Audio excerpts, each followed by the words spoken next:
Hindi para katakutan ang pulis, kundi para irespeto ang taong uniformado at alagad ng pamahalaan.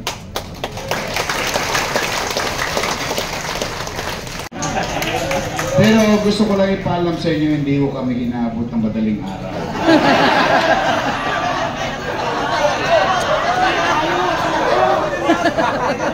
Kulilyas. Hindi, si Jerry, wala kawala kay Emma yan. Pantay sarado siya. Anyway, gusto ko talaga magpasalamat sa mga misis nyo, sa mga mister ninyo, na yung oras na dapat kayo magkakasama, most of the time, for the past so many months, nasa akin sila. At binibigyan kami ng katiwasayan, kapanatagan, na sila sinisigurado yung aming kaligtasan sa bawat lugar na aming pinupuntahan. Ayan, dahil yan sa Antigong, Maynila. Thank you very much. Konti na lang. Konti na lang. Makikita ko ulit kayo sa flag ceremony.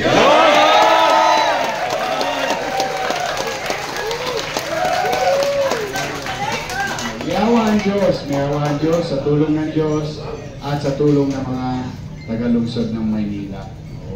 Nalulungkot tayo sa mga nangyayari ngayon. Nakikita. Lalo na kayo, mga lesbo kayo. Buong buhay ninyo, pinangarap ninyo na maging mapayapa ang ating komunidad. Sukdo lang, ibuwis ninyo ang buhay ninyo. Para lang yung mga Tolongges, hindi maghari-harian sa kalsada ng Maynila. You've done so much service to the people of Manila. Now you're retired. Parang lahat ng pinaghirapan ninyo nung panahon na kayo'y pulis, nauwi sa imbornal lahat. And you don't like that. I know in your heart, in your mind, you don't like it. Because you have kids. Meron kayong mga pamilya. Most of you continue to live in Manila. Because this is where you were born, some of you, or this is all your life you've done service to our fellow Manilas. Nakakalungkot lang. Yung kaayusan na ayos natin, yung kapanatagang nilibigay natin sa mga tagalungsod ng Maynila, lahat parang nawalan isang iglap. Now, may awa ang Diyos sa tulong ng mga tagalungsod ng Maynila at sa tulong nyo rin, ibabalik natin ang kapanatagan sa lungsod. Ibabalik natin ang kaayusan sa lungsod ng Maynila. Ibabalik natin ang kalinisan sa lungsod ng Maynila. May awa ang Diyos, may awa ang Diyos. Sino man ang dahilan kung bakit may gobyerno? Kapanatagan sa pamumuhay, pagkakataon or opportunity na makapaghanap buhay ang mga tagalungsod, at malinis na pamayan. Ayan naman yung mababaw na hinihingi sa atin ng taong bayan. Napakaliit ng hinihingi sa atin ng taong bayan. Hindi pa ba natin kayang ibigay yun? Kayang-kaya namang gawin yun. Hindi naman siya rocket science. It's a simple task. All you have to do is to dedicate time, effort, day and night, 24 oras, na sa lungsod ng Maynila, hindi pwede yung mga Tolongges. Tapos na yung panahon ni Eddie at Patty. Nagawa na natin lahat yun eh. Kaya nga, hindi naman natin binubuhat ang ating bangko. Lahat ng ginawa sa Maynila nung araw, it became national policy. Di ba? Lahat ng ginawa sa Maynila, naging memorandum ng DILG. Lahat ng paglilinis, pagsasaayos, lahat yan nanggaling sa Maynila. Tinularan na tayo. Eh, bagay lang naman na dapat tayong tularan dahil kapitolyo tayo ng bansa. Dapat ang tinutularan dito, pag-unlad, kaayusan, kapanatagan. Eh, kaya baligtad na. Number 1 na tayo. Number 1 na tayo sa crime rate. Sad to say, no? Tapos yung mga bata, nakita nyo? Alam mo, nung dekada 80, nakita ko rin yun. Bata rin ako eh. Nakita ko yun nung araw, yung showdown. Yung showdown sa kalsada. May nag-agis ng pillbox, sasagot, molotov. Ibrahim mo, kalagitnaan ng highway, nagbabatuhan, mga bata. Parang walang gobyerno sa Maynila. Nakita niyo yung arte, nagbalikan na naman yung mga jumper doon. Wala na yan na unti-unti na naubos lahat yun. Takot nga kriminal sa atin eh. Bakit? Because we have a policy at the time, okay, ang mensahe natin sa mga kriminal, di ba? Hindi namin kayo mapipigilan gumawa ng masama laban sa kapwa. Minsan mapipigilan natin, pero most of the time hindi. Pero we guarantee the people of Manila, kapag ginawa ang krimen sa Maynila, ang ikamamatay nila puyat. Dahil saan man sulok sila ng bansa, hahanapin natin, papapanagutin natin, ihaharap natin sa taong bayan itong mga tulongges na ito. Umaalala niyo yun, di ba? A day or two, solve kagad yung ginawang krimen. Yung iba nga na nagkukusa ng sumusuko sa atin. There was one time there is an incident in Tondo. It's a domestic problem, but it's a heinous crime. Anong ginawa ng suspect? Di ba, kinuha natin alauna na madaling araw doon sa Cavite. O dahil sumuko sa atin. Dahil alam niya, either way, sumuko siya hindi, it's a matter of time, mahuhuli siya. Dahil ginawa niya yung krimen sa Maynila. Eh yun naman talaga ang hinahangad sa atin ng tao sa lungsod ng Maynila. Yung may pananagutan. Kapag may gumawa ng masama, mananagot ka sa lungsod ng Maynila at mamamayan nito. Eh nalulungkot tayo, nangawala lahat yun. Parang libre zona ang Maynila ngayon eh. Strike anywhere itong mga tulongges na ito. So, if I needed you before, I needed you more in the coming days. Eh, kayo pa naman eh, ang tatalas ninyo.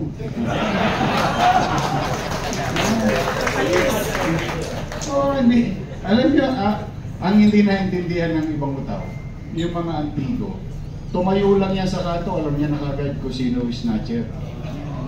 Alam na, kinikilos pa lang. Kaya nung araw nung nakabaon kayo sa kalsada, nagugulat yung mga kriminal, ba't sila madaling nahuhuli? Because I grew up in the city of Manila.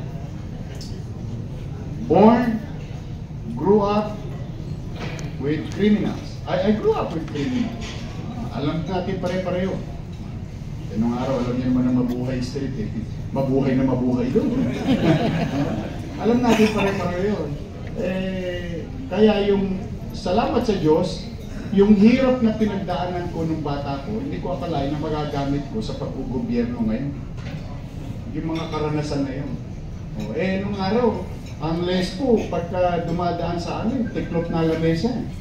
Totoo, dumadaan palang lespo, wala pang sit-sit yun. Nung araw, uy na! Tiklop lamesa. Ganun eh. That's how we respect policemen. And we will gain that back. Hindi para katakutan ang pulis, kundi para irespeto ang taong uniformado at alagad ng pamahalaan. Eh, Yorme, retired na kami, wala na kami uniform. Eh, totoo naman. But remember, you are also a citizen of the city. And you will be part of the government. You will be deputized. You will be part of the peace and order situation of our city as augmentation to our existing uniformed personnel. So may gagawin pa kayo. Meron pa kayong misyon, mga Antigong Maynila. Tulungan ninyo ako na kami ni Chichi na maisayos at maibalik. Talaga, yung alam mo, di baling mahirap ka, huwag ka lang maging dugyot, di baling mahirap ka, huwag ka lang takot umuwi. Yung matutulog ka ng mahimbing, humihilig ka, yung kapanatagan sa lungsod. I think kailangan yun ng ating mga mamamayan. So, ngayong Christmas, salamat sa Diyos, nakaraos ng Pasko. Alam ko, sugatan kayo. Ginong! Puro tosgas ang inabot ninyo. Eh ako naman, nagpapasalamat naman ako kay Butch. Sabi ko, Butch, ako, idulo mo na yung Antigo. Tatapusin ko lang yung mga commitment ko sa Maynila. Kaya tayo nagkasama-sama ngayon mag-Benicio. But then again, salamat sa Diyos, nakaraos ang Christmas, buhay pa kayo. Buhay pa tayo lahat. Sa mga asawa na nandito, bigyan nyo ng maraming vitamina yung mga asawa nyo. Wala nga, umabot tayo ng Mayo. Matindi pa itong laban natin. Pero papaalala ko lang sa inyo, may regla tong restaurant na to. Dito tayo nagkita-kita noong 2019, nalo tayo.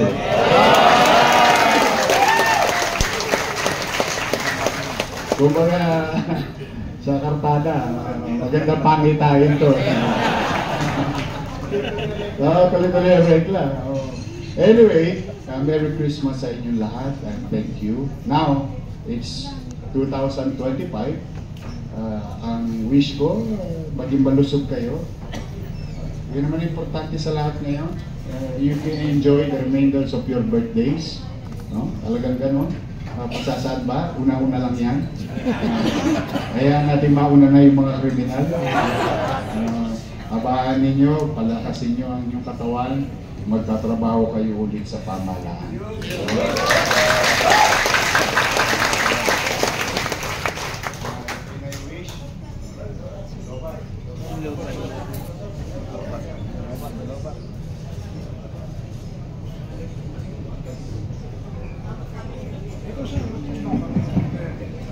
Akalain mo yung naman matututo yung sasabihin ko susunod.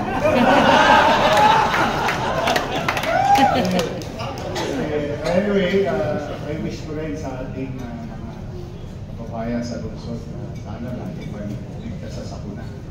Sunod-sunod ng sakuna ngayon. May sunog na naman sa tundo, magpapas ko, larawas ko. Pero it's really hard for our people. Hirap-hirap ang ating mga lungsod.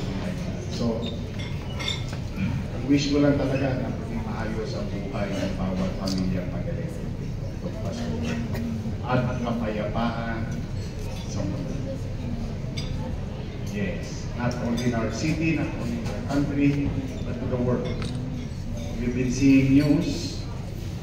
Maaaring iba dyan, naisip natin, malayo naman sa atin yan eh. Pero, yun, apektado rin tayo economically. At tayo, alam mo yun, kabakot your mind na saan pa papunta ng dulong. Kaya siguro, tayong lahat, manalangin sa Diyos, manalangin tayo na kapayapaan ng mundo. Para na lang sa anak natin, huwag na sa atin. Kasi, hindi ko alam kung inabot niyo pa yung 1940s dito. I've seen, not experience, but I've seen the worst. Yun ang pagkakot. Kaya hanggang kaya natin tayong mga halimbawa, nabigyan ng pagkakataon, mag-desisyon. Kaya dapat ang desisyon natin ay tungo sa kapayapaan. Pagkakaisa. Tingin ko yun ang dapat na wish natin sa ating mga leaders sa bansa. Wish them well also that President, Vice President, Senate, Congress, and the secretaries of the country will have good health and better judgment. Will have better judgment and wisdom sa kanilang pamumuno. Tayo naman,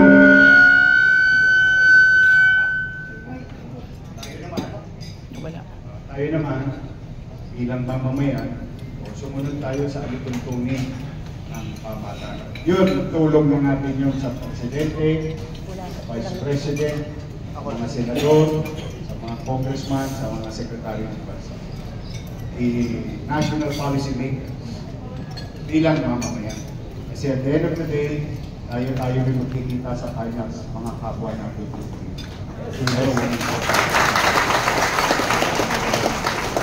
So, good luck. Ayaw niyo po ba? 139 na lang natin. More or less, 130 plus days to go. Ayaw niyo pa? We continue with our journey, talking to our people in the city of. We will continue to engage our people. Because at the end of the day, governance is not about politicians. It's always about people you ought to serve. Yun ang importante. Tao, lagi. So, Merry Christmas and Happy New Year sa inyong lahat. Yes! Salamat nyo, nakakarawan po tayo. Palagi mo kayo ng Kopay Kapat. Manila! Yes! Okay. O ngayon, tapos na ako magpakaran. Magtotok na ako. Hindi din pole.